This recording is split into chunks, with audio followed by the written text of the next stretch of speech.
भिलाई की Talpuri international colony एक बार फिर चर्चा में है, विवादों में है। जी हां, आज सुबह लगभग 3:30 से 4 बजे के बीच पुलिस की टीम ने वहां जबरदस्त रेड की। एक जो बीपीएल की कॉलोनी है, परिजात बी ब्लॉक, खासतौर पे उस एरिया में अक्सर उसमें देखा गया कि बहुत सारे लोग किराए में रहते हैं। आज सवेरे जो रेड की गई उसमें 32 लोगों को पुलिस ने हिरासत में लिया है संदेह के दायरे में, और इन 32 लोगों में से 4 युवतियां भी हैं। बहुत सारे लोग ऐसे हैं जो कपल थे, और एक हिसाब से कहा जाए कि इस कॉलोनी को युवाओं ने अय्याशी का अड्डा बना के रखा हुआ है। मात्र 2,500-3 हजार रुपए में कहते हैं कि वहाँ मकान मिल जाता है, और ये उनके लिए बहुत आसान है, क्योंकि जिनके मकान है वहाँ वो लोग आसपास रहते नहीं है। शायद इन्वेस्टमेंट की गरज से ये मकान उन्होंने अपने नाम करा लिया था, लेकिन वहाँ का माहौल ऐसा नहीं है कि एक संभ्रांत परिवार वहाँ रह सके। इसलिए फंसी हुई रकम को निकालने के लिए कहा जाए या जो भी कहा जाए, आमतौर पे पढ़ने वाले युवक युवतियों को किराए में दे दिए जाते हैं 3-4 हजार में मुश्किल से। और ये कॉलोनी परिजात जो है एक हिसाब से अय्याशी का अड्डा बन चुकी है। लगभग 2-3 सालों में 3-4 बार ऐसे मामले आए जबकि पुलिस ने सब ऐसा रेड की, और उस रेड में भी कई लोग मिले। आज की जो कार्रवाई थी वो एडिशनल एसपी शहर अभिषेक झा के नेतृत्व में की गई। उन्होंने बताया था इस बारे में कि लगभग 150 जवान पुलिस के आज रेड मारने पहुंचे, जिनमें 10 राजपत्रित अधिकारी समेत 15 टीआई स्तर के अधिकारी भी थे। और 3:30-4 बजे जब वहां पर लोगों के दरवाजे खटखटाए गए तो उसमें बहुत सारे संदेही ऐसे मिले जिनको लेकर के पुलिस बाद में थाने भी आई है। सुबह उनकी परेड भी एक हिसाब से कराई गई, वहीं आसपास के साथ इकट्ठा किया गया। पता ये लगा कई प्रेमी प्रेमिका ऐसे हैं जो रात में गहरे नशे में, जिसमें हुक्का भी है, शराब भी है, गांजा भी है, ये सब चीजें लेकर जाते हैं और उन मकानों पे रात भर अय्याशी करते हैं। और इसकी शिकायत कॉलोनी वासियों द्वारा जिला प्रशासन और पुलिस प्रशासन को भी बीच में लगातार दी जाती रही है, और कहीं ना कहीं अति हो जाती कहते हैं तो प्रशासन जागता है, पुलिस जागती है, जैसा आज जागी और सोते हुए लोगों को जगा करके उनके खिलाफ कार्रवाई की। जो ऐसे संदेही थे, कई ऐसे संदेही भी है जिनके पास किसी किस्म का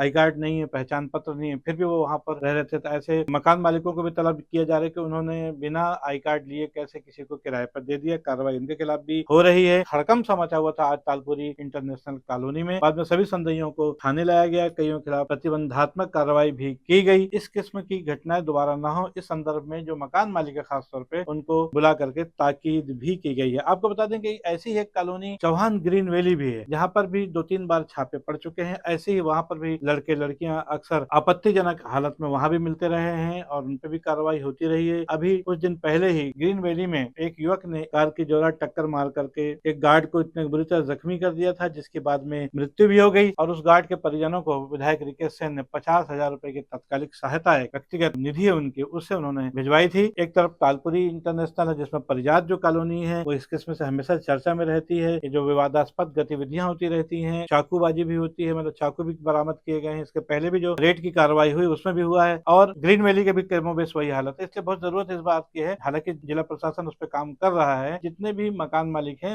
वो किसी को भी किराए में देने से पहले कम से कम उनका वेरिफिकेशन जरूर करवा लें, और उनके तमाम दस्तावेज, जो उनके आधार कार्ड हो, परिचय पत्र है, उनके मूल स्थायी निवास कहाँ के, उनके पेरेंट्स के बारे में पूरी जानकारी हो। और कम से कम ये जो कॉलोनियां हैं जो संभ्रांत परिवारों के लिए बनाई गई हैं, खासतौर पर बीपीएल के लिए बनाई गई है, लेकिन आज की तारीख में अय्याशी का अड्डा बना हुआ है, इसको रोकने के लिए अभी कहीं कुछ और कठोर कदमों की आवश्यकता है। पुलिस की कार्रवाई निसंदेह आम जनता के हिसाब से सकारात्मक है, और उम्मीद है कि आने वाले समय में भी जिला प्रशासन, पुलिस प्रशासन इसी तरह की कार्रवाइयों को अंजाम देता रहेगा। आज की खबर में बस इतना ही। मैं हूं वीडी निजामी, आप देख रहे हैं न्यूज T20। आगे की अपडेट के लिए बने रहिए न्यूज T20 के साथ। खबर को लाइक करना ना भूलें और चैनल को सब्सक्राइब करना भी। कल फिर मिलेंगे किसी नई खबर या नए विश्लेषण के साथ। तब तक के लिए दीजिए इजाजत। जय हिंद, जय भारत, जय छत्तीसगढ़।